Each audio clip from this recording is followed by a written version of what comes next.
Graça e paz, queridos. Amém. Quero cumprimentar a todos, aqueles que nos assistem também com a graça e a paz do nosso Senhor Jesus Cristo. Quero ler um texto em 1 Timóteo, capítulo 1 da carta de Paulo a Timóteo, versículo 15 e 17. É um texto bastante conhecido. Diz assim: fiel é a palavra e digna de toda a aceitação, que Cristo Jesus veio ao mundo para salvar os pecadores, dos quais eu sou o principal. Versículo 17. Ora, ao Rei dos séculos, imortal, invisível, o único Deus, seja a honra e a glória pelos séculos dos séculos. Amém. Amém. Quando eu estava lendo essa palavra, eu fiquei pensando a respeito desse Deus a quem nós estamos reunidos aqui para cultuar nessa noite. Amém. Versículo 17 diz que Ele é o Rei dos séculos, imortal, invisível, único Deus. E não há uma outra razão para nós estarmos aqui se não fosse a presença do Senhor no nosso meio. Jesus é a razão do culto. O nosso Deus, esse Deus que é eterno, e os atributos dele que são citados aqui, somente ele possui. E o versículo 15 diz que fiel é a palavra e digna de toda a aceitação. Nós estamos aqui reunidos porque nós cremos nessa palavra, a palavra de Deus, e nós estamos reunidos para adorar, cultuar, exaltar a esse que é o único Deus, imortal, amém, invisível, mas que é real e que é presente no nosso meio. Então eu gostaria que nós estivéssemos nessa noite, nesse momento, oferecendo ao Senhor a nossa gratidão. Que nós possamos reconhecer que esse é o único Deus digno de louvor, de adoração. E no versículo 16 ele diz assim, que essa palavra, esse Deus fiel, que Cristo Jesus, que veio ao mundo para salvar, salvou e alcançou a ele por misericórdia. Nós estamos aqui porque nós cremos nessa misericórdia, nós cremos nessa graça que nos alcançou e nós cremos nesse Deus. Por isso nós estamos aqui. E se nós estamos aqui, nós temos motivos para louvar, para exaltar, para glorificar. Então, se você pensar a respeito do seu dia, a respeito daquilo que você tem vivido, certamente algo você tem para glorificar. Amém. Algo você tem para agradecer. Muitas vezes nós murmuramos, muitas vezes nós reclamamos das coisas, mas a palavra diz que até mesmo as coisas difíceis, as coisas ruins, muitas vezes, que acontecem conosco, elas são com algum propósito. A palavra diz, tende por motivo de alegria, até mesmo passar por provações. Então aqui ele diz, ao único Deus, a ele seja honra, seja glória, seja louvor, seja exaltação. Então que você tenha no teu coração esses motivos de gratidão nesse momento. Lembre-se aí, traga a sua memória, a palavra diz que nós devemos trazer à memória aquilo que nos dá esperança. Então que o Espírito Santo de Deus traga à tua memória algo que seja motivo de louvor, motivo de gratidão. Se você não encontrar nenhum, louve ao Senhor pelo menos pela oportunidade da vida. Por você estar aqui respirando, mesmo que com máscaras, mas respirando, tendo esse fôlego de vida para louvar e exaltar Ele. Então, louve o Senhor nesse momento com as tuas vozes, com a gratidão. Vamos colocar em pé, em reverência à palavra do Senhor. E eu vou estar orando, que você coloque o seu celular no momento do culto, no modo silencioso, que nada venha atrapalhar esse momento de comunhão, esse momento de adoração ao Senhor, de reverência mesmo a Ele, que as crianças possam também ficar cultuando ao Senhor, quietinhas ali perto do papai e da mamãe, para que nós possamos estar adorando ao Senhor com todo o nosso ser. O único digno. Ele é o único digno. O nosso Deus é o único digno de ser louvado em qualquer situação. Amém? Vamos orar neste momento? A Ti, Senhor, todo o nosso louvor, toda a nossa gratidão. Nada, Senhor, pode ser comparado a Ti. Tua palavra nos ensina que o Senhor é invisível, mas é um Deus real. É o Deus que habita em nós, habita no meio dos louvores, habita neste local, habita onde quer que nós estejamos, o Senhor está conosco. E a Tua palavra nos promete que o Senhor estaria conosco todos os dias, até a consumação dos séculos. Pai, desperta em nós agora, Senhor Deus, aqueles motivos, ó Deus querido, para nós glorificarmos o Teu nome. Tua palavra nos diz aqui que o Senhor nos alcançou com graça e misericórdia. Senhor, esse é o maior motivo que nós temos para Te louvar, porque um dia nós somos alcançados pelo Senhor. Se há no nosso meio, ou se há naqueles que têm nos ouvido através desse canal agora, Deus querido, que ainda não foram alcançados pela graça do Senhor, que ainda não teve ainda essa experiência contigo, o Senhor alcance nesse momento. Pai, que nós possamos sentir e transmitir esse amor do Senhor para conosco, que todos aqueles, Senhor Deus, que já Te conhecem e já têm ouvido dessa palavra, possam estar glorificando o Teu nome neste momento, declarando que Tu és o único digno mesmo.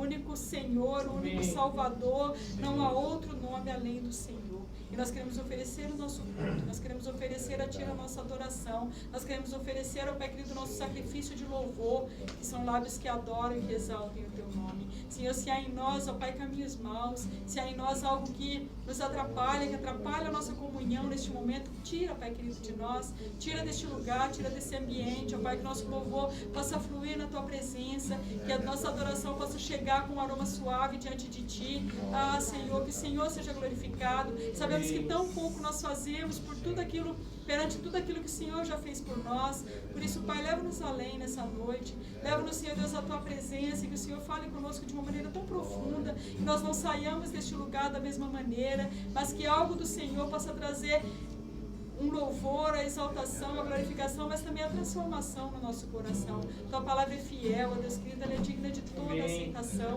Nós sabemos que ela não volta vazia, mas que ela vai produzir algo no nosso coração neste momento.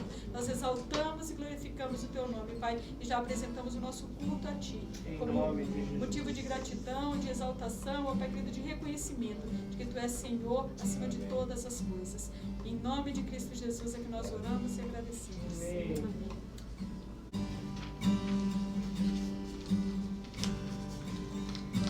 Do meu coração, seja minha fortaleza, minha fonte eterna és, oh, minha canção. E do meu coração, seja o meu esconderijo, razão do meu viver, oh, minha canção. Tu és bom, bom, bom. Tu és bom, bom, bom. Rei do meu coração, seja o vento a soprar, minha âncora no mar, oh, minha canção.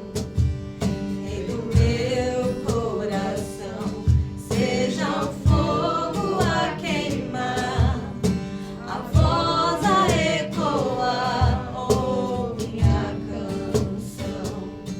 Tu és bom, bom, bom. Tu és bom, bom, bom. Tu és bom, bom, bom. Tu és bom, bom, bom. Rei do meu coração, seja o vento a soprar, minha âncora no mar, oh, minha canção. Rei do meu coração, seja o fogo a queimar, a voz a ecoar, oh, minha canção. Tu és bom, bom, bom. Tu és bom, bom, bom. Tu és bom, bom, bom.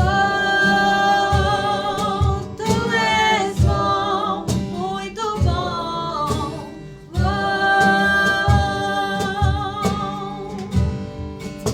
Meu Jesus, é verdade, Deus, o Senhor é bom conosco em todo tempo, Pai.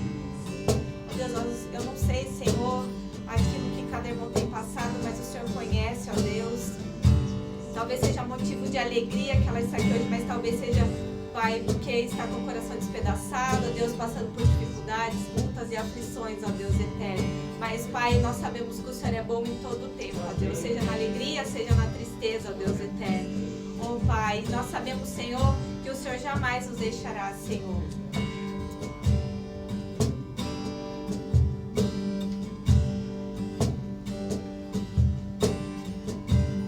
Tu não me deixarás jamais.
ó Deus, por tudo, ó Deus eterno. Ó Deus, obrigado, Senhor Deus, por cada oferta, Pai, cada dízimo, Senhor, que foi dado aqui nesta noite, ó Deus, que o Senhor possa cuidar, Senhor, das finanças do teu povo, ó Deus eterno, ó Pai, que o Senhor também possa abrir portas, ó Deus, para aqueles, ó Deus eterno, que estão desempregados, ó Pai eterno, nessa noite, ó Deus, nós colocamos diante de Ti, Senhor, Pai. Obrigado, Senhor, pela Tua palavra que será ministrada, ó Deus eterno. Nós, Pai, já estamos felizes, Pai, contentes de estar na Tua casa, na Tua presença, ó Pai, o Senhor já tem falado com os nossos corações, ó Deus eterno, em cada palavra, Senhor, pelos louvores, ó Deus, ó Pai, completa, Senhor, Deus eterno, nessa noite, Pai, a obra que o Senhor tem para nós, ó Deus eterno, enche os nossos corações, ó Pai, transforma, Senhor, vidas daqueles, ó Pai, que precisam, Pai, da Tua transformação, Senhor Deus, daqueles que precisam de salvação, ó Deus eterno. Em nome de Ti, Jesus, nós oramos e agradecemos, ó Pai. Amém.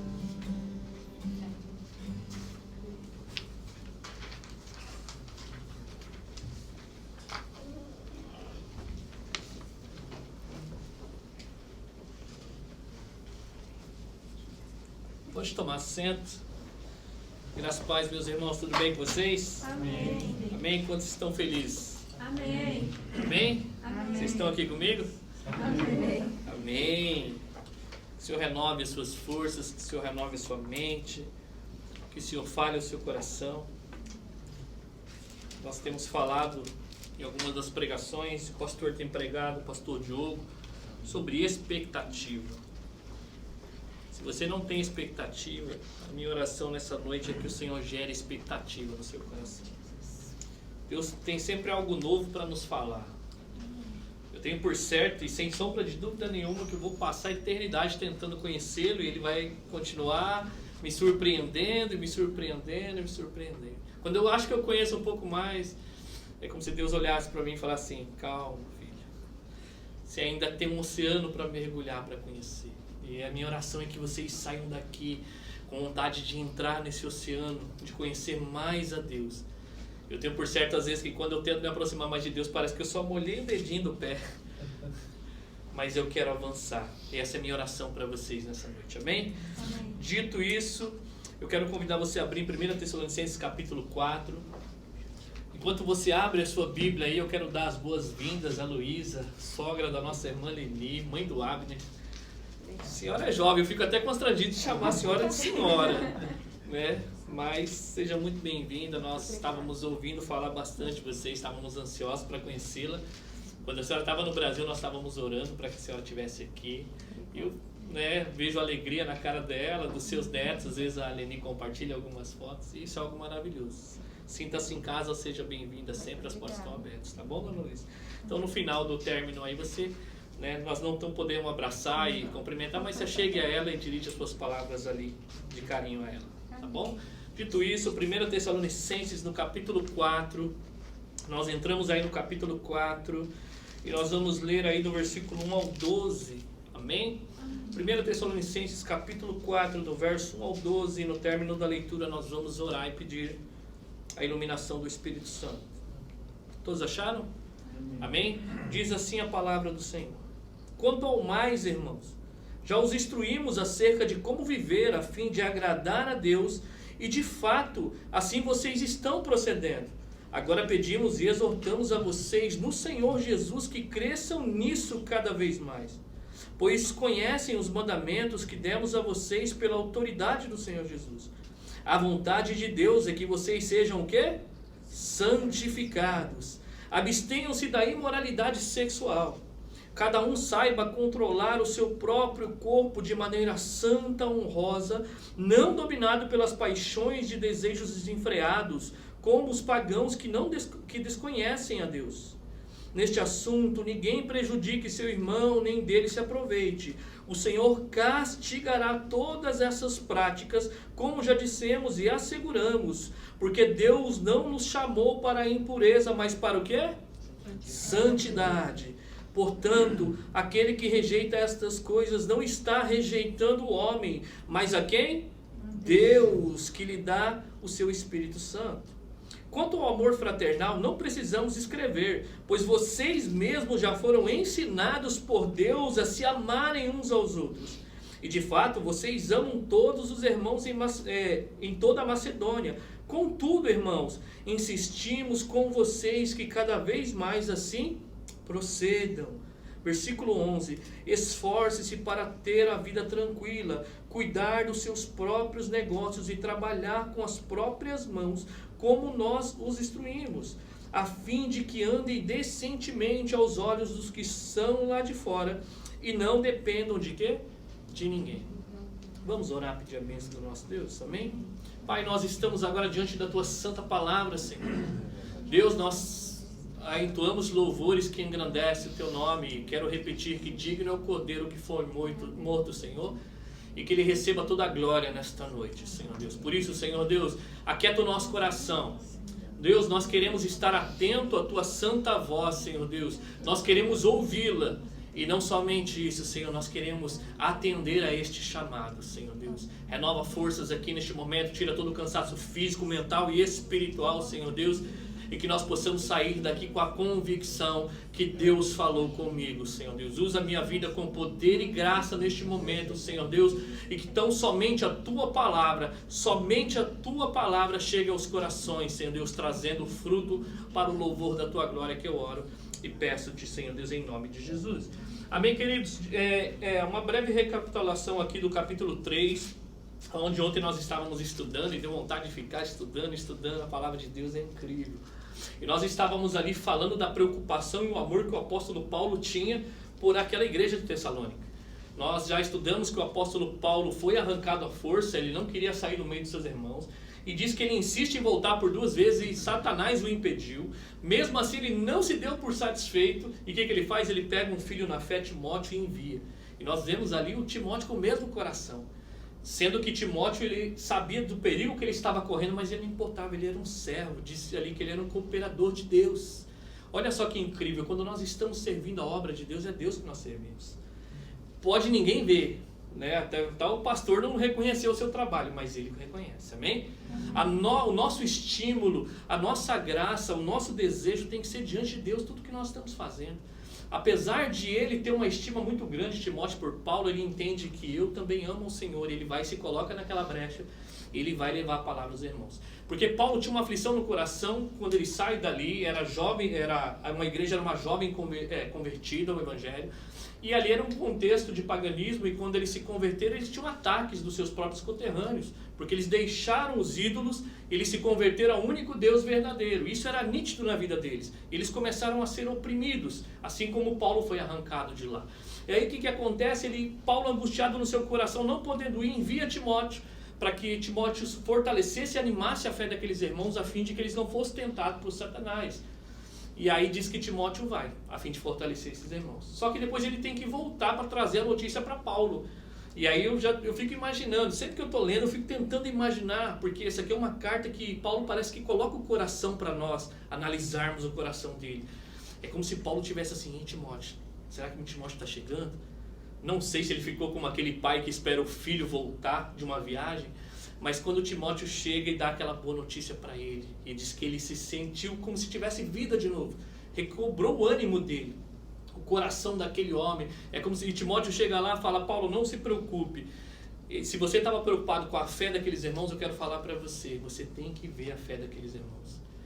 Sabe aquela palavra que você pregou para eles? Se nós tivermos que sair de lá, eles continuam confiando na mesma palavra.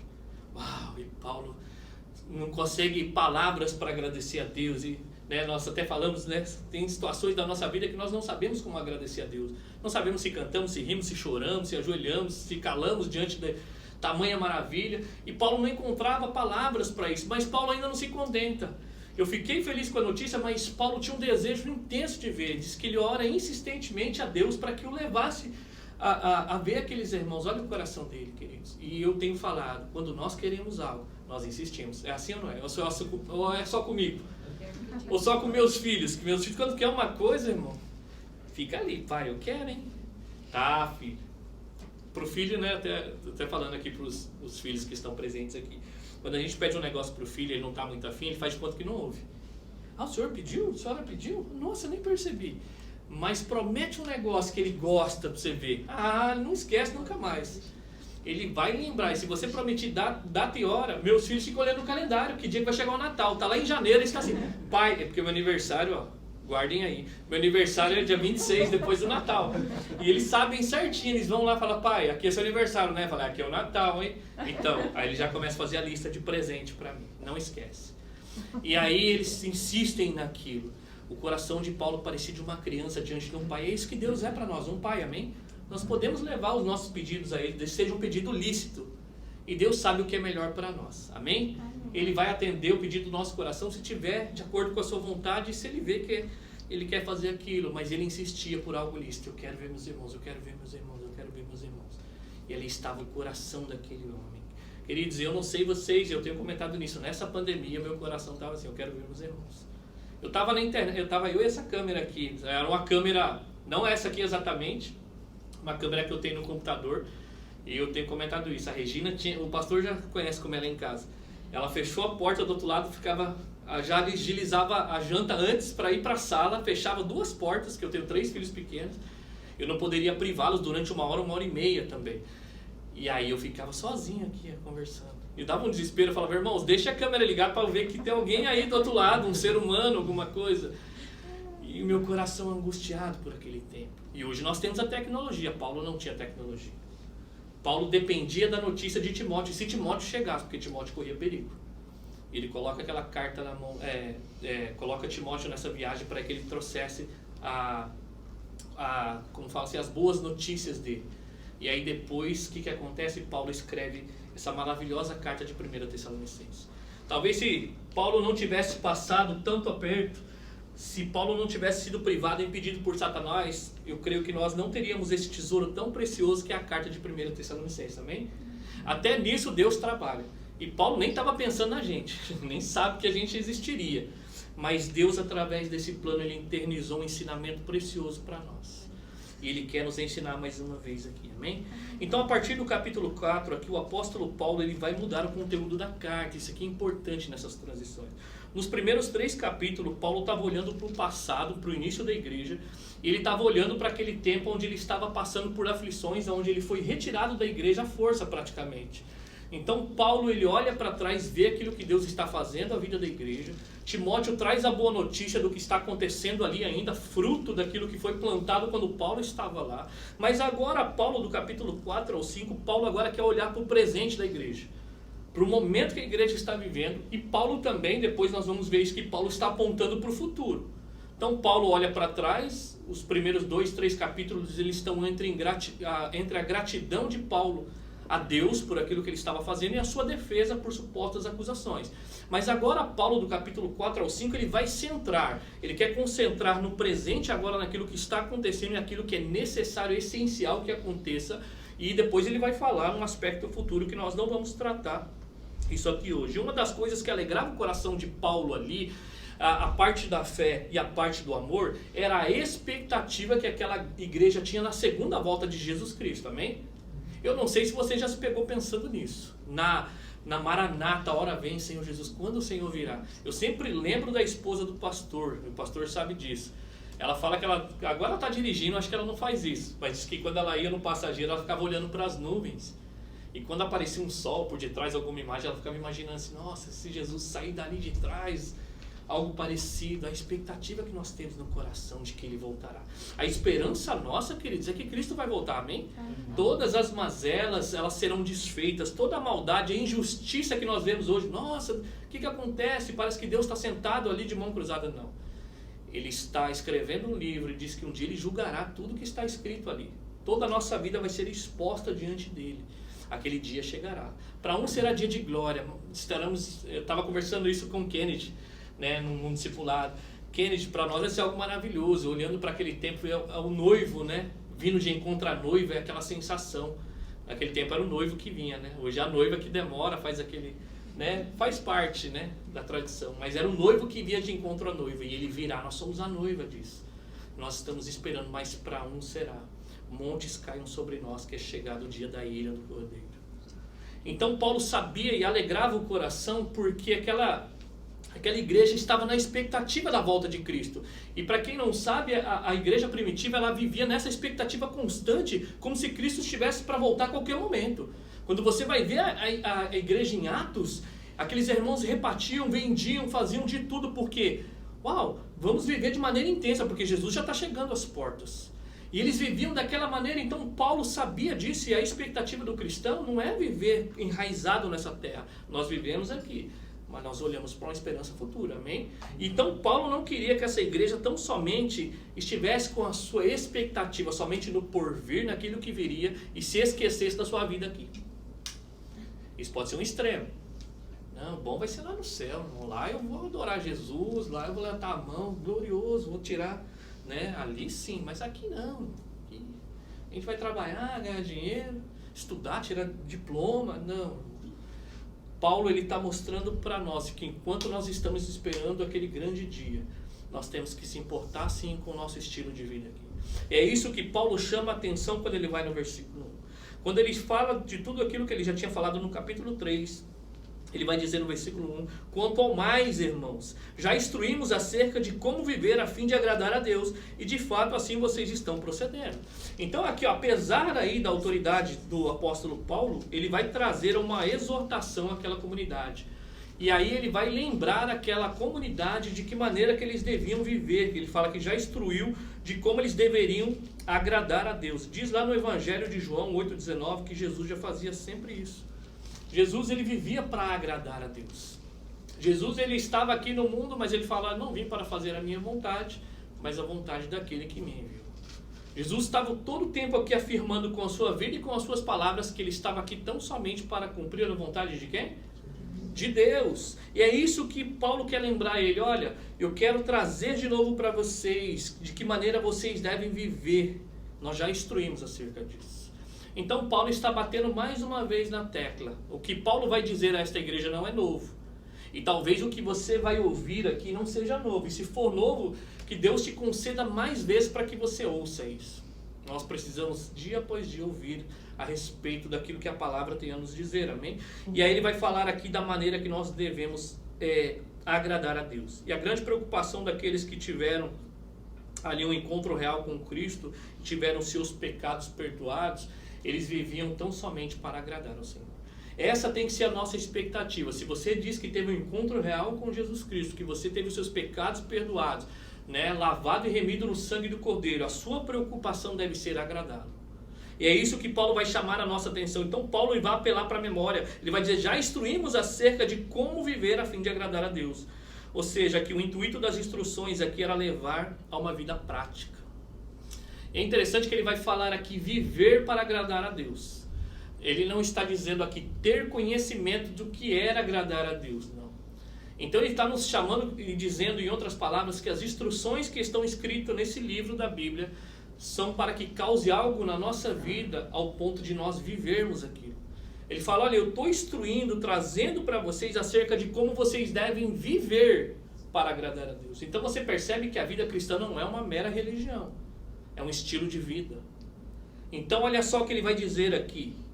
É interessante, é isso que Paulo vai dizer. Ele não buscava, né, quando ele vai falar no capítulo 2, versículo 4, que ele não buscava agradar pessoas, mas a Deus que prova o coração. Lembra que nós passamos pelo capítulo 2, quando ele estava sendo ali, de alguma maneira havia levantado uma calúnia contra a vida dele, que ele estava buscando reconhecimento e ganância. Ele fala assim, olha, eu não faço para agradar homens, mas tão somente a Deus. Por quê, Paulo? Porque ele sonda o nosso coração. E a vida de Paulo o tempo todo era viver para agradar a Deus. E esse era o ensinamento que ele estava passando àquela igreja. Estou trazendo de novo de que maneira vocês devem viver para agradar ao Senhor. Olha ainda no versículo 1, na parte B. Agora pedimos e exortamos a vocês no Senhor Jesus que cresçam nisso cada vez mais. Ou seja, a conduta moral daquela comunidade já era conhecida na região. Nós já sabemos disso. Né? Qual que era a conduta que era conhecida na região? 3 aspectos que nós tratamos no capítulo 1. O que tinha naquela igreja que ela era uma igreja cativante, que era conhecida na região? Amor, fé e esperança. Eram coisas visíveis no meio daquela comunidade. Então ele vai falar assim, olha, vocês precisam crescer cada vez mais na fé, no amor e na esperança. A exortação é para que eles progredissem na vida cristã cada dia mais. A irmã Leni abriu o culto de oração aqui hoje, falando a respeito disso, que o nosso amor crescesse ao ponto de transbordar. Eu até falei de uma ilustração quando eu peguei a garrafinha. O que tem que fazer para uma garrafa que não está cheia transbordar? Encher. E a ideia do amor encher não é chegar a um top e falar assim, agora chegou o limite. É transbordar ao ponto que ele não para, ele tem que fluir o nosso amor. Ou seja, nós vamos falar a respeito disso mais uma vez em amor. Abra comigo Filipenses no capítulo 3. E esse pensamento de Paulo de continuar, de prosseguir evoluindo, Paulo fala isso lá em Filipenses 3, versículo 12 e versículo 13. Filipenses capítulo 3, versículo 12 e versículo 13. Eu vou pedir para o irmão Cássio ler um pouquinho alto, só para o microfone captar ali. Filipenses 3, versículo 12 e 13, por favor, irmão Cássio. Não que eu já tenha obtido tudo isso ou tenha sido aperfeiçoado, mas prossigo para alcançá-lo, pois para isso também fui alcançado por Cristo Jesus. Irmãos, não penso que eu mesmo já o tenha alcançado, mas uma coisa faço, esquecendo-me das coisas que ficaram para trás e avançando para as que estão adiante. Prossigo para o alvo, a fim de ganhar o prêmio do chamado celestial de Deus em Cristo Jesus. Amém. Isso aqui é o apóstolo Paulo. E essa altura do campeonato de Filipenses, Paulo tinha uma vida totalmente dedicada ao Senhor, uma vida consagrada ao Senhor. E havia um papo ali que alguns já haviam alcançado a perfeição. E Paulo, na sua expressão, trazendo aqueles irmãos a andarem uma vida em santidade, ele fala assim, olha, não que eu já tenha obtido. Não pense que eu cheguei à perfeição. Nós estávamos tratando do apóstolo Paulo. Mas ele fala, uma coisa eu faço, eu prossigo. A fim de alcançar. A ideia daquele maratonista que está ainda, ele está avistando o prêmio, mas ele ainda não chegou. Mas ele continua correndo. Ele não fica se gloriando daquilo que já alcançou. Nossa, já corri 10 metros, né? Nossa, já corri 20. Oh, já corri 50. Não. O corredor, ele está olhando para o final. Ele não fica se gloriando no que ele já passou. Essa é a questão da vida cristã. É bênção nós chegarmos até uma certa maturidade? É bênção, queridos. Sempre é avançar, mas não é suficiente. Nossa, 3 anos eu servi o Senhor com alegria, hein? Hoje eu acho que... Não, irmãos, enquanto você estiver respirando, você precisa prosseguir para o alvo. E essa é a ideia de você progredir. O apóstolo Paulo passava essa instrução para os irmãos. Ele fala isso em Filipenses. Agora pedimos, exortamos a vocês no Senhor Jesus que cresçam nisso cada vez mais. Maturidade, crescimento espiritual. A Bíblia nos chama a ter. Versículo 2, se você saiu do texto, volte lá comigo. Pois conhecem os mandamentos que demos a vocês pela autoridade de quem? Do Senhor Jesus, pois conhecem o mandamento. Então Paulo vai apelar aqui para algo que eles não eram ignorantes. O que Paulo vai dizer mais uma vez à igreja, nenhum daqueles que estavam ouvindo poderia falar, nossa, que novidade é essa, apóstolo Paulo, que você esteve no nosso meio e não nos avisou sobre isso. Não, ele está falando aqui, olha, pois vocês conhecem os mandamentos que demos a vocês. E esses mandamentos, olha só o que ele vai falar. Ele já fala a expressão mandamento, então nós já entendemos que não é um conselho, não é uma opção. E ele ainda fala pela autoridade do Senhor Jesus. Aquilo que Paulo estava trazendo eles não era pensamento de Paulo. Olha, eu vou dar a minha opinião para vocês. Assim, eu não sei se Deus fala, mas é a minha opinião, não. Paulo simplesmente está falando assim, eu trouxe um mandamento para vocês, e esse mandamento não é meu. Esse mandamento ele fala que é do Senhor Jesus. Então, ou seja, não basta sermos apenas conhecedores da palavra, se nós não formos praticantes da palavra. É isso que Tiago já fala. A fé sem obras é morta. Nós somos chamados a fim de viver para agradar a Deus e não apenas conhecer como agradá-lo. Pergunte ao seu coração assim, se você já está ouvindo as Escrituras há algum tempo.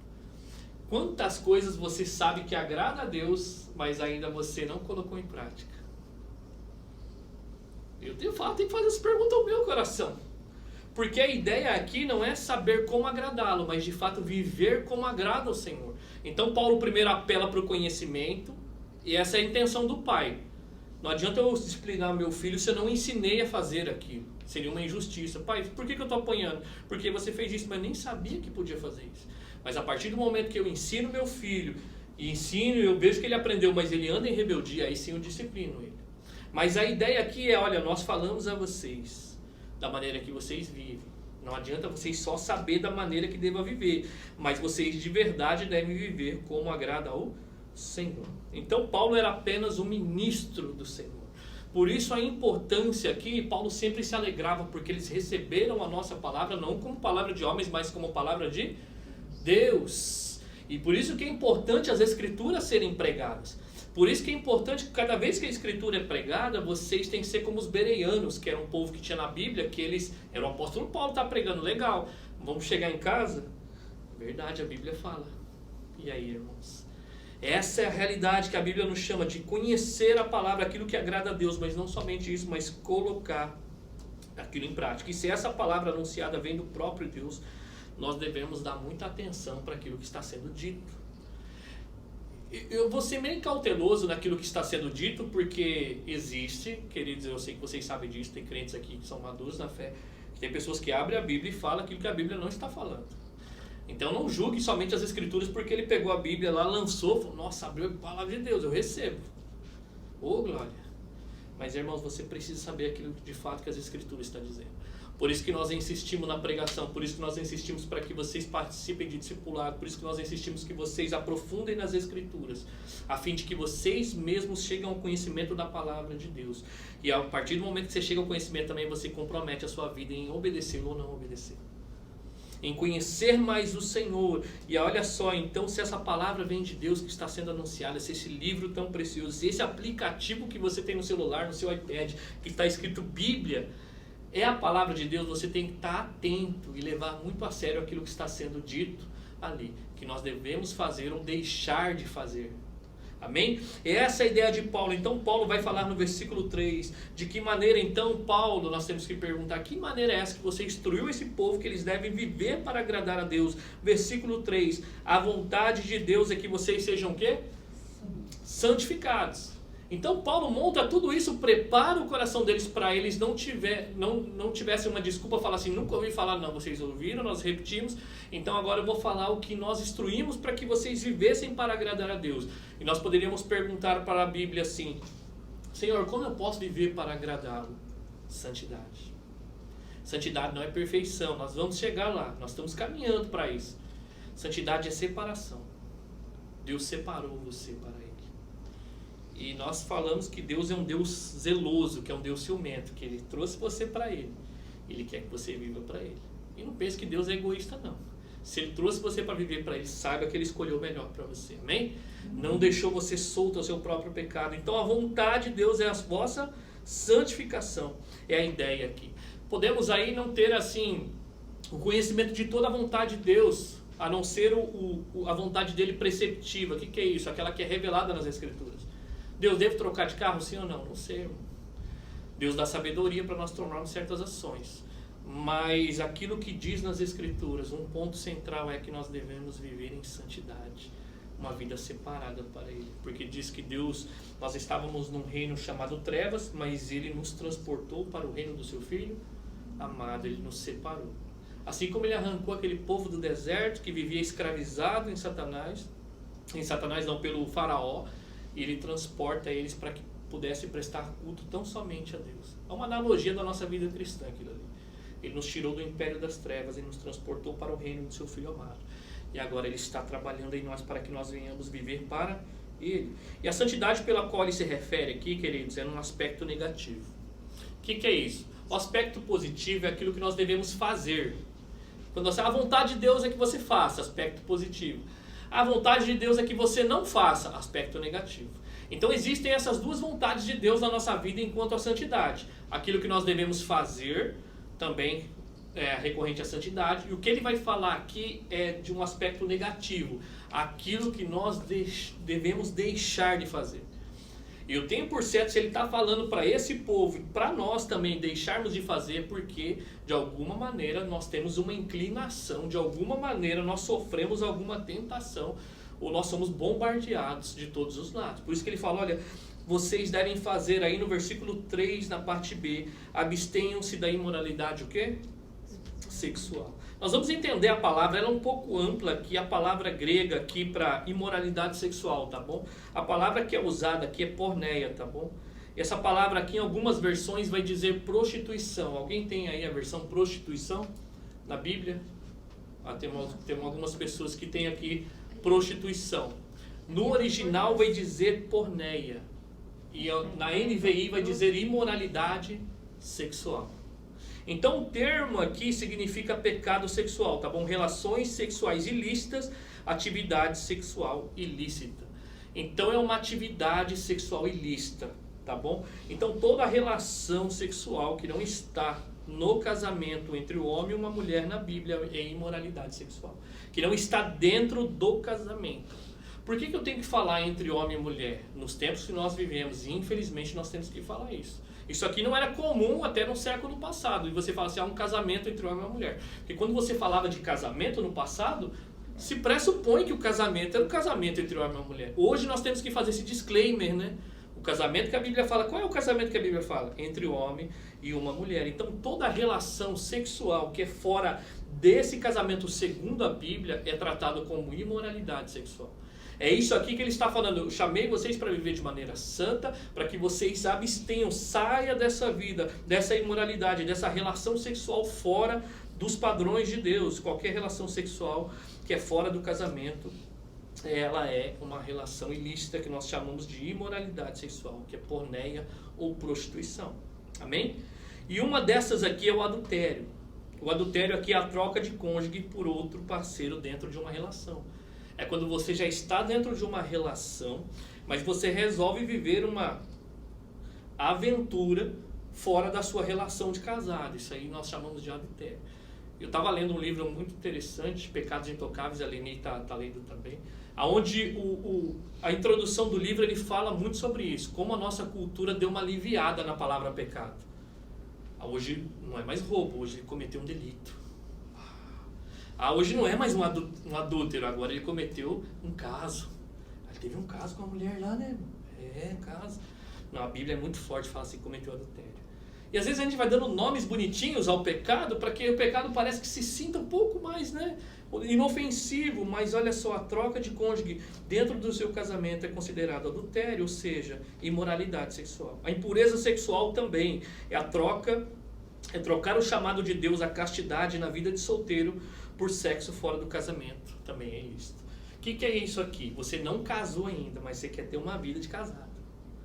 E aí essa é a prática fora do casamento, essa prática que nós chamamos aqui de impureza sexual. Lascívia, trocar a pureza por pornografia. É difícil falar desses temas, né? Parece que quando a gente vai falar de sexualidade, uma igreja, mas não pode, a Bíblia fala sobre isso.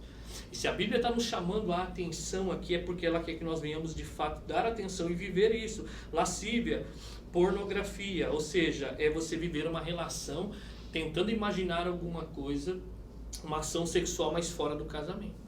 É interessante que eu vi um pastor falar, mas a pornografia é proibido, não tem um ato, não. Tá, então você vai pensar num chuchu, num alface, quando você vai praticar esse tipo de pornografia? Não, ele vai estar pensando, imaginando em alguém. Né? E nós poderíamos falar aí até que o adultério se encaixa nessa parte, porque Jesus falou que se você desejar a mulher do seu próximo com desejo impuro no coração, você já cometeu adultério. E a questão do homossexualismo é difícil, e como esse vídeo vai para o YouTube, às vezes o YouTube dá aquela tesourada no vídeo quando você cita algumas palavras. O algoritmo do YouTube, por certas palavras que você fala, às vezes ele censura o seu vídeo. Mas nós vamos falar sobre isso. Homossexualismo, visto que na Bíblia não aprova o casamento entre pessoas do mesmo sexo, as relações homoafetivas são consideradas na Bíblia como imoralidade sexual. Por quê? Nós voltamos ao padrão do Éden. Quando Deus faz o homem e a mulher, esse é o padrão natural de Deus. Mas nós temos que entender que depois de Gênesis 3 houve a queda, houve esse afeto, o pecado entrou no mundo e houve a distorção disso tudo. Então nós olhamos para o padrão de Deus. Qual é a perfeição? Homem e mulher. Aí, olha só, não é comum nós falarmos, se falássemos assim de casamento homossexual há séculos passados. A prática já é antiga. Desde que o homem caiu, as práticas imorais entraram no mundo. Mas a questão casamento é nova. quando você vai olhar no contexto grego, no contexto romano, essas práticas elas aconteciam, mas elas nunca foram consideradas como um padrão familiar. Mas hoje o sistema colocou para que isso aliviasse um pouco, para mostrar que isso era algo normal. Então toda a relação sexual fora do casamento padrão de Deus, ela é considerada imoralidade sexual. Então a ideia de abster-se aqui é essa, é de refrear, manter-se longe, separado dessas coisas. Essa é a ideia que ele fala, fique longe, separe disso, não se envolva nessas coisas. E quando ele diz para nós aí que nós devemos se abster da imoralidade sexual, ou seja, todos esses padrões, impureza sexual, lascívia, adultério, homossexualismo, e nós poderíamos falar aqui até de relações com animais e por aí vai, irmãos. A gente ia listar aqui, ia falar de quantas coisas impuras há no mundo, até mesmo incesto, pessoas da mesma família. Então todas essas coisas se encaixam nessa imoralidade sexual. Agora a gente vai ver no contexto greco-romano por que Paulo estava chamando a atenção, e nós vamos fazer uma semelhança entre os dias que nós estamos vivendo. Os gregos e os romanos ali nunca consideravam imoral esse tipo de comportamento sexual. Já começa por aí. O sistema não via isso como algo, não, todo mundo faz, poderíamos falar. Então o comportamento deles era esse, mas tanto judeus como cristãos viam isso como transgressão, porque nós seguimos esse livro que nós chamamos de Bíblia, que é a palavra de Deus. A promiscuidade sexual ali de todos os tipos havia, e era simplesmente um modo de vida aceito pela sociedade. Então qualquer aspecto da imoralidade sexual havia naquele contexto greco-romano. E não era visto como imoral, não era visto como algo de outro mundo, porque isso se praticava, queridos, até nos cultos daquele tempo. Havia sacerdotisas, mulheres que estavam no culto, que elas tinham essas práticas que chamavam prostitutas sagradas, e elas se envolviam com os homens. Então os homens iam para cultuar lá o Deus, e aí essas mulheres se ofereciam seus corpos para que eles pudessem ter relações. Havia um templo lá de Afrodite que estava em Corinto, nessa cidade, que era uma cidade grega, e ali tinha milhares dessas prostitutas cultuais. E Paulo, justamente quando ele escreve essa carta para essa igreja jovem convertida, ele escreve de Corinto. Ele está num contexto dificílimo, onde havia essas práticas. E esse povo de Tessalônica era um povo gentil, eles vieram dessa cultura. Agora eles abandonaram os ídolos e se voltaram para adorar um único Deus. Mas, queridos, nem sempre quando nós abandonamos a prática, às vezes a tentação está ainda em nós. E nós vamos falar sobre isso aqui. Então, Tessalônica, por ser uma cidade grega, ela estava cheia também de moralidade. Não era algo assim que Paulo poderia tranquilamente dormir. Por isso que ele envia Timóteo, ele se preocupa com aquela igreja, para que eles não caíssem tanto na sedução de Satanás, na questão da perseguição, mas também da imoralidade. Por isso que ele termina no capítulo 3 orando para que aquele povo fosse santo. Olha que interessante. Mas agora ele chama essas pessoas também a colocarem em prática isso. Ou seja, a ação de Deus e a responsabilidade humana sobre a santidade. Deus nos capacita, mas há um chamado para que eu e você faça. E o chamado para nós aqui nessa noite é: se afaste dessas coisas. Se afastem dessas coisas, e ele vai falar o motivo. Agora a gente vai falar um pouco da sociedade que a gente vive. Nos tempos que nós vivemos, a situação não é tão diferente. Quem concorda comigo? Dá um amém aí. Amém. Você acha que a nossa sociedade está tão sensualizada assim? As nossas músicas, vamos pensar nas nossas músicas. Eu sei que vocês não ouvem esse tipo de música. Mas vamos pensar nas músicas que se tocam hoje. Do dia eu peguei uma adolescente ouvindo música e eu fui questionar ela se ela estava prestando atenção naquilo que estava cantado. Não, mas eu só estou aí por causa do ritmo e tal, mas falei, meu Deus, mas olha a letra. E as pessoas estão sendo envolvidas. Por que a pessoa já não se sensibiliza mais? Porque já virou algo comum. Todo mundo faz. Está aí no mundo. Olha só os programas nossos de televisão. Olha só os canais que há no YouTube hoje. O YouTube censura muita coisa, né? E canais ilícitos sim, mas você vê tanto conteúdo ali. Canal que entra, às vezes está lá, eles colocam um tema que é de kids, e na hora que você vai entrar não tem nada a ver com aquilo. Então você vê aonde chega. Eu já tenho comentado com isso. Às vezes eu quero assistir um filme com a minha filha e eu não consigo, porque tem que ter uma cena indevida no meio do filme, né? Você vai ali. Esse dia eu fui ver Velozes e Furiosos em desenho, aí já tava lá um cartaz assim: cuidado que vai ter cenas sensuais. Meu Deus, mas é um desenho animado. mas já estava ali a descrição. Pelo menos já teve a descrição, já teve, graças a Deus, já teve essa informação. Então eu já cortei. Mas os nossos tempos não são diferentes. Você vai no cinema, você vai na TV e o que vende justamente é isso. Para quem gosta de futebol e assistia no Brasil, não sei se vocês faziam isso, mas cada comercial de futebol entra ali uma propaganda de cerveja onde há uma mulher sensual por trás daquilo. Porque é o que vende. Então você vê que está sendo exposto aos nossos corações e aos nossos olhos a cada momento isso. E tentando empurrar na vida dos cristãos que isso é normal. Olha só o que Hernandes Dias Lopes vai falar sobre a nossa sociedade. E eu não quis nem parafrasear, eu copiei aqui porque eu queria fazer essa citação dele. Olha o que ele vai dizer a respeito da nossa sociedade. Nossa sociedade perdeu o pudor, o respeito e a vergonha. O nudismo tornou-se apenas uma questão de arte. A indústria pornográfica é uma das mais rentáveis do mundo. A televisão brasileira é uma das mais nocivas para a formação do caráter em todo o planeta. O adultério é estimulado, o homossexualismo é aplaudido. Faz-se apologia da traição, da infidelidade conjugal, da defraudação, do homossexualismo, do vício e de desbarrancamento da virtude. Os marcos que sinalizam os limites e os absolutos foram arrancados. Os fundamentos da nossa sociedade estão abalados. Vivemos a relativização dos valores. Estamos nos tornando iguais ou piores que Sodoma e Gomorra. Esse aqui é um dos homens que eu admiro bastante. E é um homem que fala, isso que ele prega em muitas igrejas. E é um homem que tem levado a verdade de Deus. E ele faz essa leitura no contexto brasileiro. Mas a gente, às vezes, está no Japão e a gente pensa assim, não, mas no Japão não. Dá uma volta em Tóquio, você vai ver. É a céu aberto. Passa nas lojas de conveniência, você nunca passou, né? As revistas estão abertas ali. Não é tão... Você acha que é normal. Pega os programas de televisão hoje, eles estão enfiando isso aí na vida dos nossos filhos. Até programa infantil, que são assim, homens assim, com traje de mulheres abertos na televisão, para mostrar que aquilo é normal. A minha esposa, que trabalha como tradutora numa escola, ela ficou chocada num cartaz que estava assinado pelos direitos humanos. E sabe o que tinha no cartaz? 2 homens assim, de frente para o outro, e aí tinha um coraçãozinho, toda forma de amor é aceita, colocou ok. E aí ela foi questionar os professores. E aí quando ela viu quem assinou, direitos humanos. E quem desenhou isso aí foi uma menina, acho que de 12 anos de idade. E os direitos humanos quis falar sobre amor e simplesmente ele foi lá e colocou isso. Queridos, o que eu quero dizer com isso não é que eu sou contra totalmente a homofobia e qualquer tipo de agressão, né?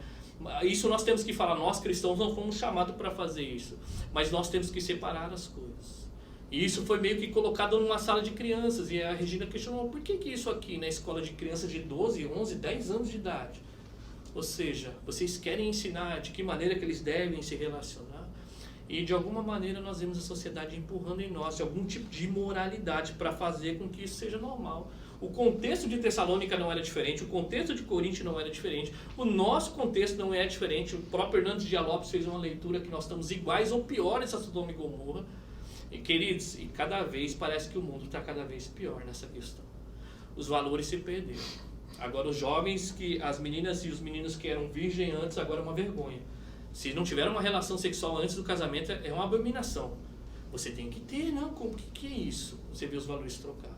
O homem, se ele é fiel, ele é um homem bobão. Se a mulher é fiel, ela é uma mulher que está perdendo tempo. Tem que namorar bastante antes de casar para aproveitar ao máximo. Nós vemos que os valores são perdidos. E as pessoas trocam de marido e mulher como se trocasse de camiseta nos valores. E está fazendo como se isso fosse normal na nossa vida. Os dias que nós estamos vivendo e os dias que aqueles homens estavam vivendo eram dias difíceis. Mas ele fala que nós devemos nos abster dessas coisas. E ele vai mostrar isso para nós aqui. E olha qual a dica que ele vai dar para nós aqui, a exortação, como nós podemos então viver essa vida santa, abstendo-se aí da imoralidade sexual num mundo tão imoral como o nosso. Versículo 4. Olha só o que ele vai dizer lá. Cada um saiba controlar o seu próprio quê? Corpo de maneira santa e honrosa. Então a dica de Paulo não é essa aqui, ó. Controle o mundo. Controle os bordéis, controle as internets da vida, controle os programas de televisão, não. Sabe qual que é a dica de Paulo aqui? Controle cada um seu próprio corpo. Então eu não posso mudar muitas vezes a sociedade, eu posso ser um instrumento de Deus para ajudar e se Deus quiser usar. Mas a minha responsabilidade é eu. Por isso que não pode existir aquela ideia, mas todo mundo faz. Ah, mas é difícil, né? Porque, né, eu estou lá no trabalho, os meninos abrem lá a rede social, me colocaram num aplicativo do Instagram onde eles ficam compartilhando esse tipo de besteira. Eu não vou sair para não ficar chato com os meninos, né? E aí a gente vai sendo engolido, a gente vai tomando essas coisas. Aí os amigos colocam a gente em grupo de WhatsApp, onde eles começam a compartilhar pornografia, infidelidade, qualquer sorte de coisa. E a gente, para não querer ferir essas pessoas, a gente acaba fazendo o quê? Ferindo ao Senhor. Que é muito mais fácil, ninguém está vendo, né? Então a gente deixa de lado essas ações, mas ele fala, cada um saiba controlar o seu próprio corpo. Então não tem desculpa. Ah, a culpa foi dele, né? Lembra disso, lá em Gênesis? Quando o homem e a mulher pecam lá, não assumiram a bronca. Isso não é antigo, né? Quer dizer, isso não é novo, isso é antigo. Pôr a culpa em alguma coisa. A gente caiu, mas a culpa não é minha. O senhor tem que falar para esse programa de TV. O senhor tem que falar para os meninos da minha escola. Não. Deus está falando para cada um que nós somos responsáveis e nós temos que saber controlar o nosso próprio corpo. De que maneira? Santa e honrosa.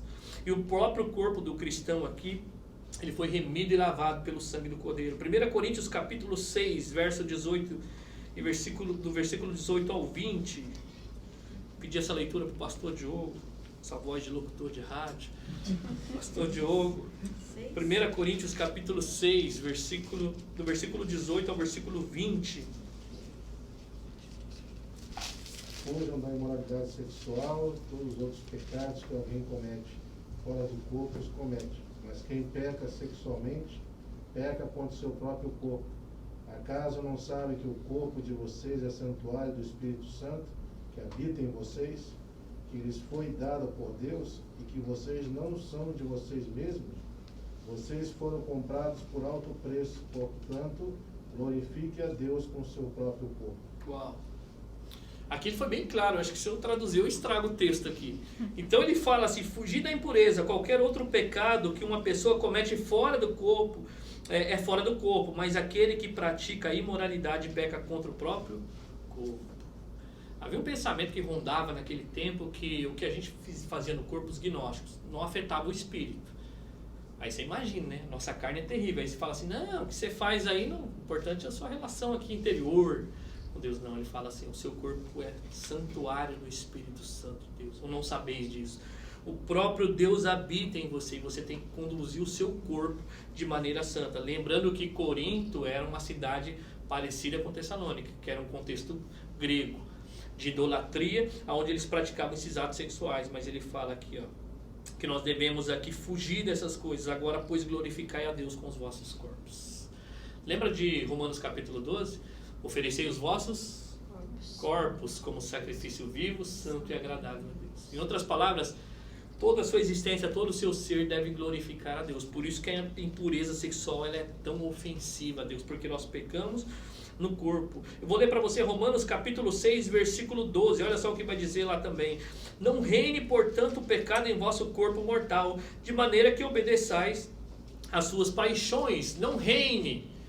Ou seja, em vocês o pecado, nesse corpo mortal, nessa natureza caída. Porque a ideia ali é que Cristo venceu o pecado, ele rompeu com o pecado.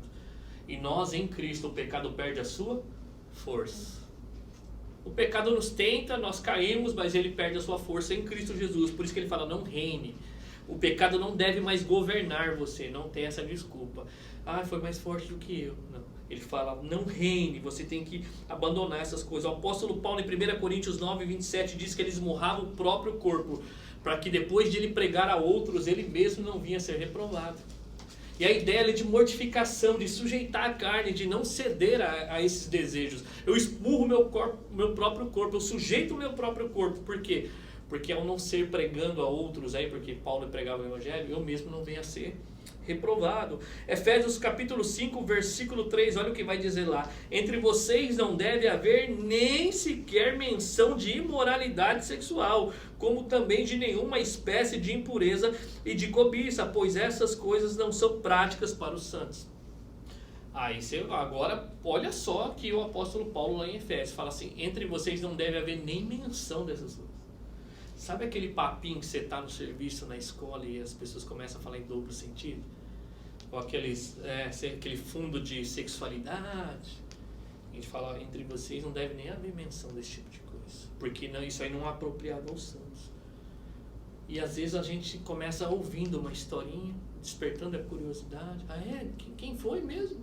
É, rapaz. Olha aqui a foto. Rapaz, não é mesmo? É. E a gente vai entrando nessas coisas. Mas ele fala nem menção dessas coisas.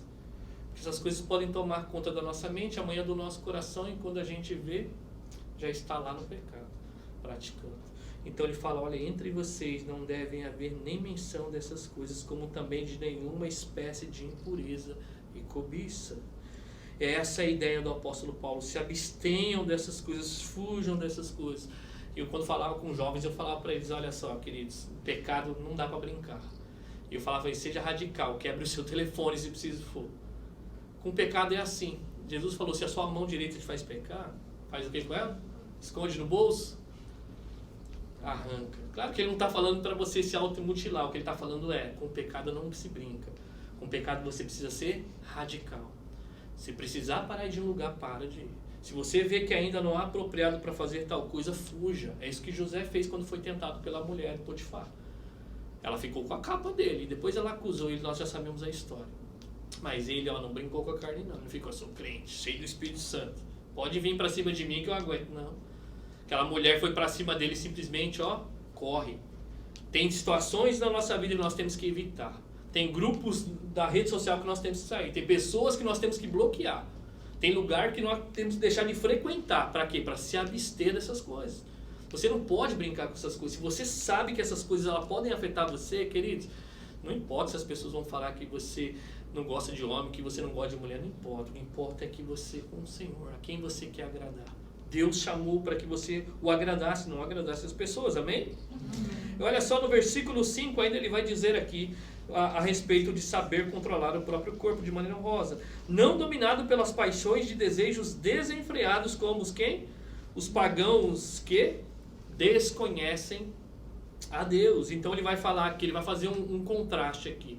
O que ele vai dizer no versículo 5? Não dominados pelas paixões de desejos desenfreados como quem? Os pagãos que desconhecem a Deus. Porque o que ele quer trazer aqui? Hoje vocês são cristãos, vocês não podem se dar a essas coisas. Quem se dá a essas coisas são aqueles que não conhecem, que não professam a fé em Cristo Jesus. Eles não têm nenhum interesse de refrear pecado. Eles simplesmente acham que aquilo é comum. Quando você começa a viver dessa maneira, você está demonstrando de fato que você não conhece ao Senhor. Não estou falando que você cai. Pecados nós caímos, por mais que nós lutamos, podemos cair em algum pecado. Mas olha só, você aí viver de maneira como se não quisesse controlar os seus desejos, ele está dizendo assim, os pagãos que fazem esse tipo de coisa. Eles não ligam para isso, eles não se afastam dessas coisas, eles nem sequer dão ouvido. Mas ele fala aqui para nós que nós devemos se abster. E Colossenses capítulo 3, anote aí, eu vou correr aqui, capítulo 3, versículo 5 ao 7, olha só a orientação lá na Bíblia para nós. Assim faça morrer tudo que pertence à natureza terrena de vocês, imoralidade sexual, impureza, paixão, desejos maus e a ganância, que é a idolatria. É por causa dessas coisas que vem a ira de Deus sobre os que vivem na desobediência, as quais vocês praticavam no passado quando costumavam viver nelas. E é justamente isso aqui que poderia estar acontecendo no contexto de Tessalonicenses. Aquele povo saiu daquela cultura, mas muitas vezes nós saímos da cultura, mas a cultura passa por um processo que Deus tem que arrancá-la de dentro de nós. Né? Eu estava conversando com o Kennedy a respeito disso. Nós somos aquele ser que quando Deus nos encontra, a gente está na lama, na areia movediça, atolado. Aí ele arranca a gente. E agora começa o processo. Ele vai arrancando a lama de nós. Um dia nós vamos ficar limpinhos, amém? Um dia vamos ficar sem mancha, sem mácula, sem ruga. Mas nesse processo ainda nós estamos cheios de lama. E aí, aqui nesse processo em Colossenses também, olha, faça morrer a natureza de vocês. Então quer dizer que essa natureza ainda não morreu, em certo sentido. Você precisa se sujeitar a ela. Ele fala, no quais vocês praticaram no passado e costumavam viver nelas. Então quer dizer que Paulo está falando a convertidos, que agora estavam no reino de Deus, mas ele fala, agora você precisa voltar lá e fazer morrer aquilo. Porque vocês antes praticavam, mas agora vocês não praticam mais. Vocês até viviam nela, mas agora você não vive mais. Então, se abstenham dessas coisas. Pare de viver dessa maneira como se você não conhecesse a Deus. E certos desejos enfreados aqui, eles vêm na nossa vida justamente, muitas vezes, por o estilo de vida que nós tivemos antes de conhecer a Deus. Muitos deles nós trazemos para a nossa vida. Deus, muitas coisas Deus arranca de nós e tira até o prazer, assim, que a gente fala, meu Deus, louvado seja o Senhor. Mas tem coisas, irmãos, que eu vou falar para você. Você coloca, se prostra diante de Deus, fala assim, você se sente sujo. Parece que você quer tomar um banho, aquela sensação, aquela... Imagina esses homens que viviam naquela prática sexual, que era algo comum na cidade deles. Eles iam para os cultos adorar o Deus e aquelas mulheres se oferecendo a eles. Daqui a pouco eles se convertem. Agora eu quero agradar a Deus. Tem que deixar essas coisas. Mas tem que deixar agora, assim, rápido. O processo de santificação. Abstenha, fique longe disso. Pare. Isso não agrada ao Senhor. É isso que acontece. Muitas vezes nós, quando conhecemos a Deus, nós ainda vemos de uma vida imoral. De todo sentido. Às vezes não é imoralidade sexual, uma vida que era uma vida de mentira, de engano, de adultério também, outras coisas mais. Mas quando nós se convertemos, Deus começa a trabalhar em nós e Ele vai falar sobre isso. Mas nós não podemos mais viver da maneira como nós vivíamos antes de conhecer a Cristo, amém? Agora há uma nova vida para nós. E é isso que Ele vai chamar a nossa atenção aqui. E essa ideia aqui, quando Ele fala que esses que vivem dessa maneira, aqueles que não conhecem a Deus, queridos, quando nós resolvemos viver dessa maneira e dizemos com os nossos lábios que nós conhecemos ao Senhor, nós estamos vivendo de maneira como se nós não conhecêssemos a Deus. Já ouviu falar no ateísmo prático? O ateísmo prático é aquele que você confessa a Deus, mas vive como se não conhecesse. Esse é o ateísmo prático. O teórico não, o teórico eu sou crente, o teórico louvado seja o Senhor. Mas e na prática? Não, na prática eu não conheço Deus não. Esse é o ateísmo prático. Por isso que ele fala, quando vocês vivem dessa maneira, vocês estão vivendo como aqueles que não conhecem. E quando nós vivemos dessa maneira, aquele que vive no pecado, diz a Bíblia, eles não viram nem conhecem ao Senhor. Não está falando aquele que não tem pecado, mas aquele que vive na prática do pecado. É aqueles que não conhecem ao Senhor, amém? Versículo 6, se você saiu do texto, olha só o que ele vai dizer lá. Nesse assunto ninguém prejudique seu irmão, nem dele se aproveite. Olha só aqui que vai acontecer. O Senhor castigará todas essas práticas, como já dissemos e asseguramos. Em outra versão vai dizer assim, ninguém ofenda nem defraude o seu irmão. Tem essa versão alguém? Não defraude o seu irmão? Olha só que interessante. Então a gente vai entender essa palavra defraudar aqui. Se ele está falando que nós não devemos defraudar o nosso irmão, ele não está falando que não é para tirar fralda, algo parecido, tá bom? A gente vai entender essa palavra defraudar. O significado dela aqui, queridos, é despertar um sentimento ou um desejo no outro que não pode ser licitamente satisfeito. Você não, em outras palavras, você não despertar na pessoa um desejo que é ilícito. Defraudar é o irmão, olha só, eu anotei algumas coisas práticas aqui. Como que eu posso aproveitar do meu irmão? Porque ele fala neste assunto sexual. Como eu posso não aproveitar do meu irmão? É quando uma pessoa, ela não fica de papinho mole. Vamos supor, um menino, né? Ele fica de papinho mole com a menina, mas não quer nada a sério com aquela menina. Ele só quer seduzi-la. Ele só quer levar ela para os finalmente. Mas não quer nada com ela. Só quero chegar lá na minha meta final. Isso aí é defraudar o seu irmão. É você levar ela a um desejo ilícito. E você está consciente daquilo, que aquilo não é certo. É dizer querer algo a sério com uma moça ou um rapaz, mas querer ter relações com ela antes do casamento. Isso é fornicação. Fala que a ama, não, mas você não me ama. Não, mas a gente tem casa. Não, para que? Não, a gente vai casar. Confia em mim. E quer adiantar o processo. Se você me ama, quer ver, principalmente se funciona muito com menina. Se ele fala que te ama, ele quer chegar nos finalmente e insistir, sai fora. E serve para menino também, porque hoje as meninas também tá fácil não, né? Por quê? Por causa do pecado. E olha só, quando ela quer atravessar o sinal. Essa é a questão aí de você defraudar. E uma pessoa também sendo casada se insinuando para outra pessoa que não o seu próprio cônjuge, ou seja, a pessoa solteira se insinuando também para uma pessoa casada. Isso é chamado adultério. Sabe aquela insinuação? Você quer levar ela a uma prática ilícita e fica com aquela insinuação? É essa mesma questão. Tanto um casado quanto uma pessoa fora do casamento, quanto uma pessoa solteira sabendo que o outro é casado. Isso aí chama adultério. Ou até mesmo a sensualidade, vestir roupas a fim de que as pessoas simplesmente te desejem. Isso é lascívia. Isso é para tudo, né? Falar que a sensualidade só está nas mulheres, não. Homens também, às vezes, se vestem para passar sensualidade. É aquela questão de trazer uma vestimenta, não porque você quer ter aquilo para o seu marido, ou que você se sente bem, mas simplesmente com aquela ambição no coração que as pessoas te desejem. Uau! Mas você não quer, você só quer alimentar um desejo impuro do coração daquelas pessoas. Mas você quer passar essa imagem. Ele fala, neste assunto ninguém defraude o seu irmão. E nós poderíamos perguntar para o apóstolo Paulo, por que eu não posso fazer isso? Versículo 6 ainda na parte B. O Senhor castigará todas essas práticas, como já dissemos e asseguramos. Ou seja, aquele que vive na imoralidade terá que prestar contas com Deus. Aquele que vive na prática da imoralidade. Porque tem aquele que fala assim, né? Eu que estou fazendo, ninguém tem nada a ver com a minha vida. Mas ele tem que pensar que é o seguinte, ele está fazendo com outro alguém. De alguma maneira, se você vive, vai prestar conta com Deus. Porque aqueles que vivem nessas coisas, a Bíblia fala que não herdará o reino. E aquele que usa o irmão ainda para fazer aquilo, está defraudando, ele fala assim, Deus vai castigar. Aquela ação, sabe? Geralmente essas ações ilícitas, elas são feitas muito escondidas. Ninguém pode saber. E parece que ninguém vai saber das coisas erradas. E elas acontecem. Nossa, fiquei surpreso, fulano traiu a mulher. Por quê? Porque vem a luz, não tem nada escondido que não venha a luz. Uma hora mais cedo ou mais tarde, vai cheirar mal. Vai cheirar mal. E olha só, e graças a Deus que muitas vezes cheira mal, para que Deus trate o nosso coração e leva-nos ao arrependimento.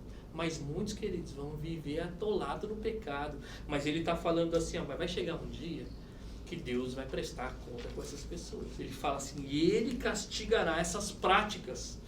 Não estou falando de natureza pecaminosa, que nós lutamos contra ela, mas aqueles que vivem naquilo, aqueles que vivem dessa maneira como se não conhecessem a Deus, ele fala que Deus vai prestar conta, mas aquele que não permanece no pecado, aquele que abandona e deixa, ele alcança misericórdia. Aquele que confessa o seu pecado, aquele que abandona, aquele que luta contra, aquele que coloca diante de Deus, aquele que reconhece que aquilo desagrada a Deus, esse alcança a misericórdia de Deus. Essa punição são para aqueles que não estão nem aí. Eu sei que é errado e não quero nem saber se é errado. Eu quero viver naquilo. Por quê? Porque não conhecem a Deus. Efésios capítulo 5, versículos 5 e 6. Vou pedir essa leitura para o nosso irmão Kennedy. Está bem pertinho do microfone aí, Kennedy. Efésios 5, versículos 5 ao 6. Nós vamos correr para o final aqui.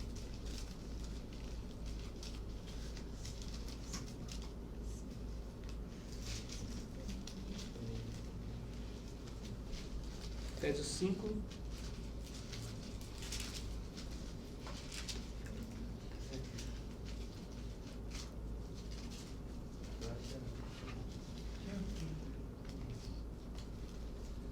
Qual livro você está?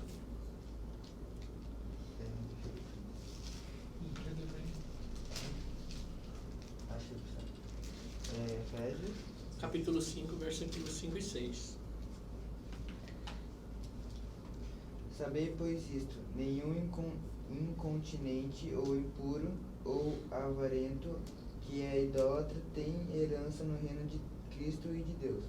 Ninguém vos engane com palavras vãs, porque por essas coisas vem a ira de Deus sobre os filhos da desobediência. Ok. E ele fala que vocês devem estar certos disso. Ele traz uma listinha sobre imoralidade, o impuro, ganancioso, idólatra, não terá parte no reino dos céus. Ninguém vos engane sobre isso. Então não caia no engano de que aquelas pessoas falam assim, você acha que Deus vai ligar? Né? Todo mundo faz, cara. E outra, ninguém vai nem ficar sabendo. Deus é amor, Deus é bom, rapaz. Você acha que Deus vai ligar? Ele fala assim, ninguém vos engane com essas palavras todas. Ele fala que vocês não herdarão o reino. É por causa dessas coisas que vem a ira de Deus, aqueles que vivem na desobediência. Aqui é o juízo da ira de Deus. Eu não trouxe o texto de Romanos, mas quando você for ler Romanos capítulo 1, vai usar a expressão que Deus os entregou. E ali vai estar o imoral. Deus os entregou, Deus os entregou, Deus os entregou. Quando Deus deixa o homem no seu pecado, é uma ação de juízo de Deus. A pessoa fala, Deus não faz nada não. Quer pecar? Então vive. Um dia vai chegar o juízo. Agora, quando Deus resolve tirar a venda dos seus olhos, mostrar o tanto de verme que está comendo você, é a ação de graça de Deus. Mostrar a sujeira que você está vivendo. Olha só o pecado que você está vivendo. Meu Deus, olha a situação que eu estou vivendo. Volta para o Senhor. Agora, quando você vai ler Romanos, ele fala que a ira de Deus está sobre toda a injustiça. Ele traz uma lista. E sabe qual que é a ação de justiça de Deus no tempo? É Deus entrega. Quer viver no pecado? Vive no pecado. Isso é ação de juízo de Deus. E aí ele fala aqui, ó, ninguém vos engane. A ira de Deus vem sobre aqueles que vivem na desobediência. Versículo 7, se você saiu de lá. Olha só, o pecado da impureza é contrário à natureza daquilo que Deus nos chamou a ser como propósito. Olha só o que vai dizer no versículo 7. Porque Deus não nos chamou para a impureza, mas para o quê? Santidade. É isso que Deus nos chamou para ser. Não nos chamou para viver uma vida impura. A vida impura nós já vivíamos antes de Cristo, amém? Agora Ele nos chamou para viver uma vida santa, separada para Ele. 1 Pedro capítulo 1, verso 14 e 16 diz assim: como filhos obedientes, não se deixem amoldar pelos maus desejos de outrora, quando viviam na ignorância. Versículo 15: mas assim como é santo aquele que os chamou, sejam santos vocês em tudo que fizerem. E aí ele vai dizer, pois está escrito, sejam santos, porque eu sou santo. Como é santo aquele que vos chamou, seja santo em todo o vosso proceder. Então, cabe aqui a nossa sexualidade, amém? Ele fala que nós devemos ser separados. Efésios capítulo 1, versículo 4. Porque Deus nos escolheu nele antes da criação do mundo para sermos santos e irrepreensíveis na sua presença. Antes de você existir, Deus escolheu você lá para que você fosse santo e irrepreensível diante dele, na presença dele, porque toda a nossa vida é na presença de Deus, amém? Nós estamos aqui na presença de Deus. Você vai para sua casa, você está na presença de Deus de novo. E quando ninguém estiver te vendo, de novo você está na presença de Deus. Então nós devemos viver uma vida santa diante da presença dele. E 1 Pedro fala, em tudo que nós fizermos. Versículo 8, portanto aquele que rejeita essas coisas não está rejeitando o homem, mas a quem? A Deus, que lhe dá o seu Espírito Santo. Quando alguém se entrega à imoralidade sexual, ele não está rejeitando a homens, mas a Deus. E não era Paulo aqui, Silas e Timóteo que eles estavam rejeitando, era o próprio Deus. Ok, não quer ouvir o que a gente fala? Tá tranquilo. Não é eu que você está rejeitando. É quem? Ao Senhor. E é justamente isso que Deus faz. É com Ele que nós vamos prestar conta. Nós não podemos fazer nada a não ser falar assim, irmãos, abram os olhos. Ser objetos de Deus sendo usado. Mas Ele fala assim, olha, é a Deus que vocês vão prestar conta. Se vocês estão rejeitando, tudo bem, mas eu quero falar para vocês, rejeitem consciente. Rejeite com a consciência que é a Deus que vocês estão rejeitando. E Ele fala aqui que nos dá o seu Espírito e a ideia, Espírito Santo e a ideia da capacidade que todos nós temos de viver e buscar santidade nos relacionamentos sexuais, só vem porque o Espírito Santo está em nós, amém? Pelo fato de o Espírito Santo estar em nós, Deus trabalha em nós para que nós possamos viver uma vida sexualmente saudável. Vou falar para você, relação sexual não é pecado. O pecado é quando nós vivemos ela fora do padrão de Deus. Nossa, relação sexual, pecado, irmão, que isso? Não, irmão. Pelo amor de Deus, vai ler Gênesis capítulo 1. Deus fez isso. Deus simplesmente poderia fazer, sabe o quê? Procria aí e não ter prazer nenhum. Assim como Ele nos dá o alimento e poderia nos tirar o gosto da nossa língua para a gente simplesmente comer sem gosto nenhum. Mas Deus, na sua maravilha, nos dá essa graça, mas para que seja feita no momento certo, com a pessoa certa e na hora certa. Amém? Essa é a relação sexual saudável, mas esse povo estava vivendo a imoralidade sexual. Por quê? Consequência da queda do pecado. Nós temos uma distorção. As nossas inclinações passou a desejar aquilo que não agradava a Deus. Mas em Cristo Jesus a nossa vida ela é restaurada. Amém? E nós podemos viver uma sexualidade saudável em Cristo Jesus. E aí no versículo 9, correndo aqui, ele fala: quanto ao amor fraternal, não precisamos escrever, pois vocês mesmos já foram o quê? Ensinados por Deus a amarem uns aos outros. Ele volta aqui na expressão do amor mais uma vez para falar, eu não preciso nem falar do amor de vocês. A única coisa que eu vou falar para vocês é o que ele vai dizer aqui no versículo 10. De fato, vocês amam todos os irmãos em toda a Macedônia. Contudo, irmãos, insistimos com vocês que cada vez mais assim procedam. Enquanto o amor, porque eu acho que o Timóteo chegou lá e falou, Paulo, eles querem saber a respeito da vida sexual, eles têm uma dúvida ali a respeito do amor. Será que tá bom? Já chegaram? Não. A respeito do amor, a gente não precisa falar muito, mas faz o seguinte, esse amor que vocês estão tendo, Continue crescendo. Esse foi o conselho de Paulo para a vida daqueles irmãos. E aí no versículo 11 e versículo 12 ele vai falar a respeito da última exortação. Esforce-se para ter uma vida o quê? Tranquila, cuidar dos seus próprios negócios e trabalhar com as próprias mãos, como os instruímos. Olha a finalidade. A fim de que andem decentemente aos olhos dos que são de fora e não dependam de quê? De ninguém. Então os cristãos são chamados para viver uma vida tranquilamente e cuidar dos próprios negócios e não das coisas dos demais. E eu vou explicar isso aqui, o que estava acontecendo. Quando você lê esse texto assim, por ler, você fala, mas viver uma vida tranquila, né? Ele fala aqui, e cuidar dos próprios negócios. A ideia aqui, queridos, o que estava acontecendo? Havia pessoas, e era comum, aquela expectativa de que Cristo estava voltando e Cristo poderia vir a qualquer momento. Mas teve uns mais espirituais que falou assim, já que Jesus está voltando, vou deixar os meus deveres. Aí deixou de trabalhar. Mas só que Jesus não chegou. Aí o irmãozinho ficou sem trabalhar. Aí o tempo foi passando, o que aconteceu? Eles começaram a ser um peso para os outros irmãos. Quando você vai ler Atos 17 ali, fala que havia mulheres ricas que se haviam convertido. Possivelmente, eu acho que eles grudaram na aba daquelas mulheres e falaram assim, bom, Jesus está voltando, precisa trabalhar, tem pessoa aqui, o amor é fraternal, então né, a gente tem que dar. Então Paulo está exortando. Paulo fala assim, olha, vivam uma vida tranquila, vocês estão causando problema. E apesar de eles serem um peso para os seus irmãos, sabe o que eles estavam fazendo? Começaram andando ociosos, e aí não tinha nada para fazer, né? Tem aquele dito, mente vazia, oficina do diabo. E aí eles começaram a fazer o quê? Falar mal da vida das pessoas. Não tinha nada para fazer na vida dele, né? É claro que é uma ilustração, acho que eles ficavam na janela olhando o que o vizinho estava fazendo. E aí começaram a cuidar da vida do vizinho. É justamente o que ele vai falar em 2 Tessalonicenses 3, 10 a 12. Quando ainda estávamos com vocês, nós os ordenamos isto. Se alguém não quiser trabalhar, também não coma.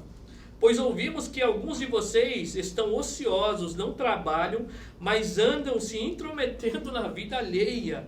A tais pessoas ordenamos e exortamos no Senhor Jesus Cristo que trabalhem tranquilamente e comam o seu próprio pão. É isso que estava vendo aqui, olha, nós já falamos na primeira carta, e parece que na segunda carta Paulo continuou falando a respeito disso. Tem pessoa que não quer trabalhar. Queridos, escuta o que eu vou dizer aqui, nós estamos vivendo um tempo de crise, e nós sabemos que tem pessoas que não estão trabalhando, não é porque não querem, não é para vocês essa palavra aqui, tá bom? Por favor. A palavra aqui é aquelas pessoas que podem, têm a capacidade, têm trabalho, mas não querem trabalhar, querem viver ociosamente. E ainda, como se não bastasse ao ser um peso, isso aqui é falta de amor. Quando você pode não ser um peso para o seu irmão e você é, isso é falta de amor. E eu não estou desencorajando você aqui, e qualquer um que ouvir essa mensagem, se você estiver passando por necessidade, seja humilde. Deus levanta pessoas para te ajudar, amém? Não é isso que eu estou dizendo, nossa, a Bíblia falou que eu não posso ser um peso para o irmão, meu Deus do céu, não é isso. É aquele que pode trabalhar, mas não trabalha. Ele se aproveita, porque tem pessoas que vão ajudar. Ele fala, essas pessoas não. Essas pessoas elas precisam trabalhar. E outra, quando elas ficam paradas, elas ficam observando a vida dos demais ainda, elas ficam trazendo calúnias ou algum tipo de agitação. Eles falam, vivam de maneira tranquila no meio deles. Esforce-se para isso, para viver de maneira tranquila. E o apóstolo no versículo 12, a fim de que ande decentemente aos olhos dos que são de fora e não dependam de ninguém. Então, nosso trabalho, de alguma maneira, quando nós trabalhamos de maneira honrosa, queridos, nós damos testemunho daquilo que Deus está fazendo na nossa vida, amém? Amém. O trabalho não é fruto do pecado. Se Adão e Eva não tivessem caído, nossa, nós estávamos lá no paraíso, numa rede, os passarinhos cantando. Não, irmão. O mandato cultural, a ordem do trabalho, o dar nome a animais e cuidar de tudo aquilo, era um trabalho do homem. Se tornou mais custoso, nós tivemos que suar um pouco mais, sim, mas não é pecado. E aí ele fala aqui, olha só, quando você, e nós temos que falar isso no contexto de Japão. Nós passamos quantas horas tendo uma firma?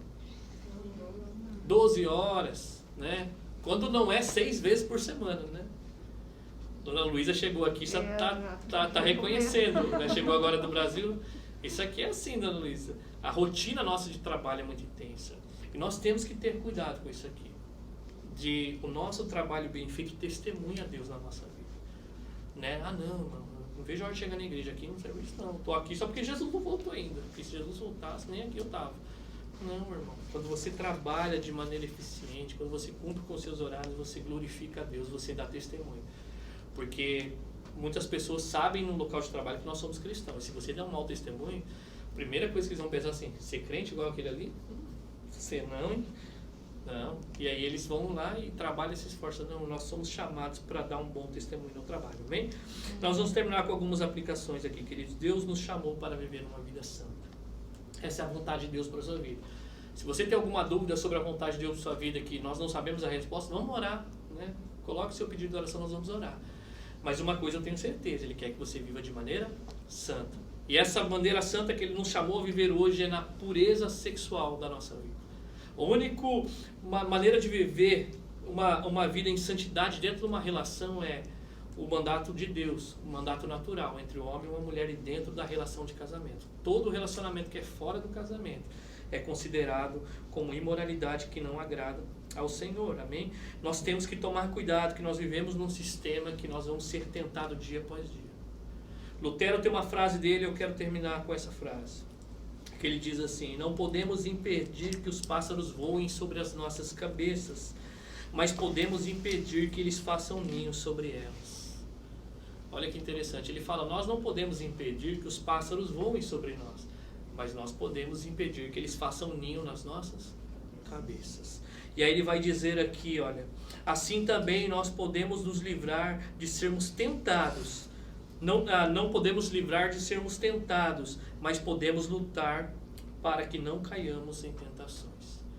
De ser tentado a gente não pode evitar, a gente vai ser tentado, querido. A gente vive num mundo caído, a gente tem um inimigo das nossas almas que é Satanás, e nós temos uma carne que se você alimentar ela, você vai cair. Então nós temos 3 inimigos. Nós temos o mundo, a carne e o diabo.